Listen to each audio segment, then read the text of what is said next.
Please let me know in the comments what you think about this story before listening. Rope. This story happened to me in my childhood, around the mid-1980s in a quiet courtyard where I spent my childhood. They didn't talk about anything paranormal then. We lived knowing absolutely nothing about the other world, and our horror films were movies about phantomas. Our yard of 4 two-story houses was enclosed by fences, with one entrance overgrown with grass and a small apple grove. Ropes were stretched on the branches of apple trees on which linen was dried. All the children's games were held here: hide and seek, battles, catch up, and football. In short, I knew every nook, cranny, bush, and cat in the yard. That day I was left alone in the yard. All my friends' neighbors were busy with something, and I wandered aimlessly under the apple trees, looking at the windows of my friends in the hope of their exit. And here in the grass I noticed a rope, the end of which was tied with a knot. Such an ordinary clothesline, except that it is dirty and shabby. I probably would have passed, but the rope moved, literally crawled a little into the grass. I stared at her, and the rope, as if it understood this, twitched and hid in the grass. Who is playing me? I thought, and looked around. The yard was empty and showed no signs of life. It was a sleepy June afternoon, when even cats doze in the shade and dogs are too lazy to get out of burdocks. I stepped into the grass in search of a rope, and then I saw how the tip flashed 10 steps away from me, ran away behind the apple trees. Intrigued, I rushed after him.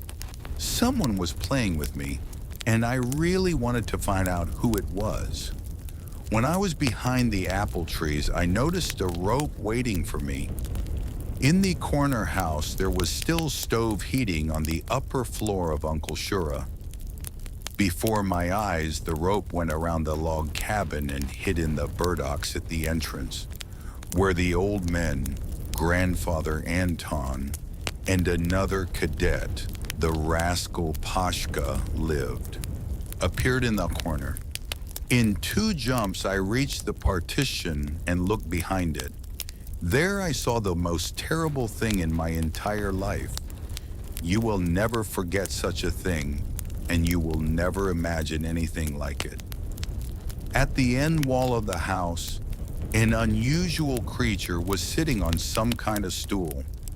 Thick, human-like in shape, bald, without eyebrows, and with huge yellow eyes on the floor of the face. Such are sometimes drawn in cartoon owls and owls. This creature was dressed in an incomprehensible sackcloth with a crumpled hood on its shoulders, and this creature laughed. Rather, in the first moments, it giggled silently, and when I jumped out and fainted, it laughed with a screeching, nasty laugh that no human being laughs. At the hem of his robe lay a huge skein of rope, and with his hand, which was hidden by a hanging sleeve, he held the end of this rope. Then I screamed. The creature laughed even louder, but did nothing against me. It was simply pleased with my reaction and apparently was enjoying its entertainment. It lasted seconds, imprinted in my memories for an eternity of horror. Then I started to run.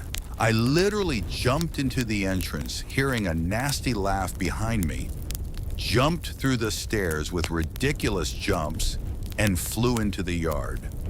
There I ran to the other side. I roared under my windows, but no one came to my aid. The silence of the June afternoon slowly calmed me, and I began to think a little. I spent the rest of the day on the street, where it was much livelier, and what happened seemed less real until my parents came home from work. I excited not only them, but also the neighbors. who were drawn to my shouts, and a large group of residents of the neighboring apartments went to the same entrance.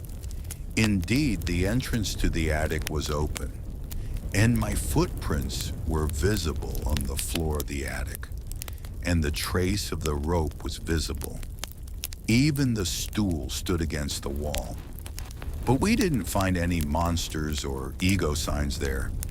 The adults scratched their heads, hummed, made smart faces, and said that everything would be fine. They didn't believe it, and the guys believed.